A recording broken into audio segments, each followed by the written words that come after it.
thanks for watching and welcome back to our channel. My name is Palina and today I will do a review and thoughts on a few games that I have finished. I hope you guys enjoy this video and let's get started. So first of all, let's start off with PS Vita games. This is Child of Light. It's a role-play adventure game. You'll play this girl right here in the yellow dress and red hair. Her name is Aurora. She's a princess and she's a child of light. Her family background is kinda like Snow White. She have a father, the king of Lemuria. That's how the kingdom is called. The king is extremely ill and her evil stepmother is trying to take over. And along the storyline, you will go through many villages of Lemuria. You will find many friendly people who helps you on the journey and join you in your group and fight alongside you. And you will also find a lot of people who needs your help, and then you will go on missions, helping them find their lost family back or things like this. And the whole world is very beautiful. Everything looks like watercolor painting. It's very colorful. I like it very much. And Aurora will find a lot of friends who will join her group, and you can every time choose one person to come into the battle with you. Everyone have different skills. You might find an archer, a healer, or things like this. I like this very much as you can find many different companions and every time choose one with you to take on the battle. I like to take on the healer, the clown called Rubella. It's a clown wearing red clothes and he can every time heal, which makes me very happy that I'm undefeatable where I can every time heal myself. Many times you got missions, you will help people, it's doing side quests, and every time I go any place, I will always take very long because I was looking for hidden treasure. The world is very big. You're only moving from left to right, but because Aurora can fly, she can go up and down, and there's always hidden treasure everywhere. So I always go into every cave, every tunnel, behind every stone to make sure that I don't miss anything. Because I would feel very uncomfortable if I know I missed a chest or something like this. I will always come back to it, but because I was always looking for treasure, I wasted a lot of time. When you open a chest, there are either gems, which you can use to put in your weapons, and amulets and so to give you extra attack speed or things like this. And then the other thing you will find is potions, like potions to boost up your HP or MP. From the beginning until the end of the game, I used like 3 potions in the game, so you really didn't need potions. I like the battle mode of this game. It's kinda like Pokemon. Everything's just so simple and so easy to learn. If you're looking for an easy adventure game, try this one out, Child of Light. So next one we have here is a Lego movie game. This is my first Lego game. Overall, I enjoyed it. This is not an open world game. You will play a storyline. You will play the Lego movie story with all the characters in there, and you play chapter by chapter. Every chapter has 3 stages, and they decide every time who will play in the stages because every character have different skills. Emmett here, he's like a plumber. He can fix broken water lines. He can also destroy broken walls. And then Lucy and Batman, they have the power to destroy things and rebuild them into other things. Like you can destroy a tower, make a windmill out of it, find a bunch of bricks and then make a car out of it. It's very fun. And then you have the water boy here. I call him the water boy. He's dressed in all blue. Sometimes there's a white platform on the floor, and then this will help you go to the other side of the island, but no other people can do it, only water boy. He steps on it, a bubble will surround him and he will be floating to the other island really slow. And then you have the pink pony. She can go on a rampage and eat a really huge pile of bricks. She has also the power to build rainbow bridges that helps you cross really important places. And with the help of all these different characters, you will go through all the stages and finish the game just like a movie. Overall, I enjoyed this game, although there's few things that I don't like, few stages I didn't like, but actually I finished every stage and it was fun. It was a good game. The next one we have is a Switch game, Pokemon Let's Go Pikachu. I did a preview and unbox on this game, and this is my second Pokemon game. The first one was Pokemon Song for the 3DS. I noticed few differences. So in this game, when you bump into a Pokemon on the street, you have to fight them and then catch them. In this game, you can just catch the Pokemons or run away from the Pokemons. There's no fighting against normal Pokemons, only fighting against trainers.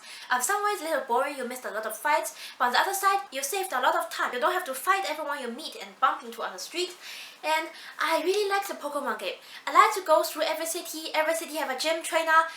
Every gym trainer, when you defeat them, they will give you a badge. You need to collect 7 badges to compete in the Rainbow League. So every gym trainer have a different element, like a grass one, a stone one, a fire one, a water one. There are ghost one, a ninja one. I like to go through every city, go to gyms, defeat the trainer, or try to defeat the trainer, and go through the stores, buying Pokeballs, buying medicine for my Pikachu, and also going to hospitals and healing them. I like the adventure. And then you go through the cities, you discover a lot of Pokemons, try to catch as much as you can.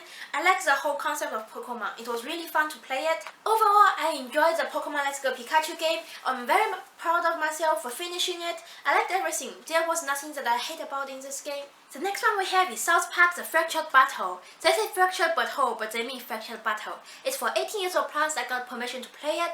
It's a Very simple, ridiculous, funny role-play adventure game in the city of South Park. I mean, in the village, in the town of South Park. This place is very small. Let's call it a town. You play the new kid who come into the city. Describe this game in one sentence. It will be a bunch of kids playing superheroes. So there's 3 factions if I was right. The first one is the one you will join, Kun and his friends, led by Eric Cartman, who's a selfish fat bastard. And then the other team is led by Timmy, how he said? Timmy! I forgot how he said it, but he's a retard boy who sits on a wheelchair, and in this game he plays a role like Professor X from X-Men because he has super strong mind power. He can manipulate people and enter their mind. And then the other group, I don't know who was leading them anymore. Was it Mysterio or Butters? It was a group of people dressed in aluminium foil, and when they take the helmet off, it was Mexican people because Mexicans are super cheap. It's also a joke. So this game is a joke about everything. Racist jokes, gender jokes, just joke about everything, and some people might get offended by that easily. I learned in this game a new word, cisgender. I never knew what that meant before. He was called into the school teacher's office. I think that was called Mr. Mackey. The guy who said every time, okay. This guy called you into his office. He was like a therapist. He was asking you questions. What is your gender? I chose female. And then they asked me cisgender or transgender. And I don't know what is a cisgender. So apparently, transgender female is when you was born as a boy and you trans into a girl. And cisgender female is just someone who is born as a girl. And then after I chose that my cisgender female, I came out of his office, I came out of the school. There was a red truck. I remember this was red, like an orange-red color. A truck comes with 6 drunk adults on it. There was rednecks. They jumped off the truck and they said, "Oh, look there, ain't that a cisgender female?" And then we got into a fight and everything.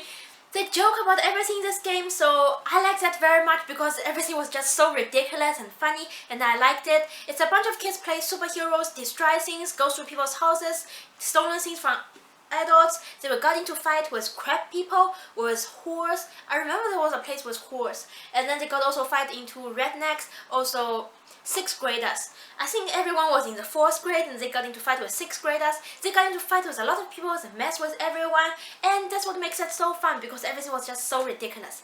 I liked this game, I finished it. It was super simple and easy. It's just the jokes in this game that makes the game super funny. Next one we have here is a true achievement, a trophy. On one beautiful sunny afternoon, we went to the game store and my dad saw this game and bought it directly and said I have to play with him. This was a PlayStation 4, Shadow of the Colossus. It was a super difficult game. I'm super proud of myself for finishing it. My dad already played the whole game on the PlayStation 2, so he knows what this is. And he said it's one of the best games he played. So apparently you play this boy here. They never once mentioned his name in the whole game, but apparently his name is Wanda because they said it on the package in Chinese.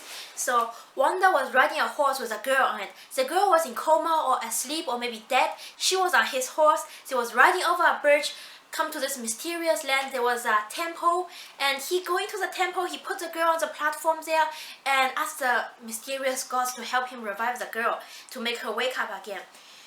And there was a mysterious dark voice came from the temple and said they will do as he wished if he finished all 16 Colossus. He have to defeat 16 Colossus to help this girl to wake up again, to revive her. I don't know if she was dead or not, but he want to bring her back. So your objective in this whole game is to finish 16 Colossuses. There's no small enemies, no one you need to fight, only the 16 Colossus. You have a sword and a horse. In this game, we got a sword, this early purchase bonus, a life sword. I'm not sure you go into the game and get a normal sword that can do the same like this, but I think every sword should have the same function. We got the life sword. I don't know how the basic sword looks like. We go into the game and this was already equipped. So you are riding your horse, who's your best companion, and you have your sword.